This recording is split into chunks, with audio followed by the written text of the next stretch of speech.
حضور نبی اکرم سرور دو عالم صلی اللہ علیہ وسلم جب مدینہ ہجرت فرما کر تشریف لے آئے تو آپ نے دیکھا کہ یہ یہود عاشوراء کا روزہ رکھتے ہیں۔ آپ نے پوچھا تم روزہ کیوں رکھتے ہو؟ انہوں نے کہا اس دن ہمیں فرعون کی غلامی سے آزادی ملی تھی۔ حضرت سیدنا موسیٰ علیہ السلام اپنی قوم کی آزادی کی جنگ لڑتے ہیں، فرعون کے سامنے کھڑے ہیں، اس کے دربار میں کھڑے ہیں اور اس کے سامنے اپنی رسالت کا اعلان کرتے ہیں کہ میں اور سیدنا ہارون رسول بنا کر بھیجے گئے ہیں تیرے پاس۔ اِنَّا رَسُولَ رَبِّكَ، ہم اپنے رب کے رسول بن کر تیرے پاس آئے ہیں، اور اس رسالت کا تقاضا یہ ہے فَأَرْسِلْ مَعَنَا بَنِي إِسْرَائِيلَ وَلَا تُعَذِّبْهُمْ، ہمارے ساتھ بنی اسرائیل کو آزاد کر کے بھیج دو، انہیں عذاب میں مبتلا نہ کرو۔ قَدْ جِئْنَاكَ بِآیَةٍ مِّن رَبِّكَ، تیرے رب کی طرف سے ہم یہ نشانیاں لے کر آئے ہیں۔ وَالسَّلَامُ عَلَىٰ مَنِ اتَّبَعَ الْهُدَىٰ، اور سلامتی اسے ملتی ہے جو ہدایت کی اتباع کر لے،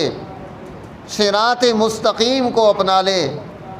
اللہ اور اس کے رسول کے حکم کے ماتحت ہو جائے۔ وَالسَّلَامُ عَلَىٰ مَنِ اتَّبَعَ الْهُدَىٰ، تو یہ حضرت سیدنا موسیٰ علیہ السلام کا فرعون کے دربار میں خطاب ہے۔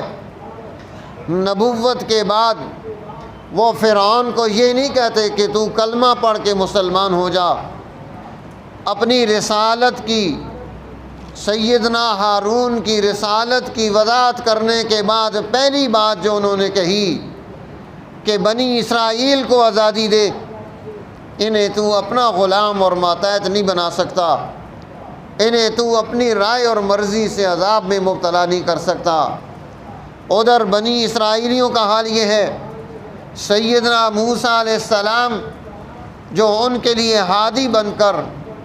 رہنما بن کر، خیر خواہ بن کر ان کی فکر میں مصروف عمل ہیں، وہ ان سے کہنے لگے کہ اے موسیٰ، تو جب سے آیا ہے تیرے آنے سے پہلے بھی ہم عذاب میں مبتلا تھے، پریشانی میں مبتلا تھے، تیرے آنے کے بعد بھی ہماری یہ پریشانی بڑھ گئی، ہمیں کوئی سکھ اور سکون نہیں ملا ہے، کوئی اطمینان حاصل نہیں ہوا ہے۔ سیدنا موسیٰ علیہ السلام ان کی اتنی کڑوی باتیں سننے کے بعد انہیں تسلی دیتے ہیں، اطمینان رکھو، اللہ کی مدد تمہارے ساتھ آئے گی، تمہیں قوت ملے گی، تمہیں غلبہ ملے گا،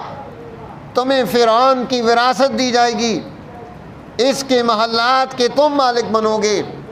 اگر تم درست محنت کرو گے تو یہ نعمتیں تمہاری ہیں، نہیں تو پھر یہ غلامی اس کو آزادی میں کوئی تبدیل نہیں کر سکتا۔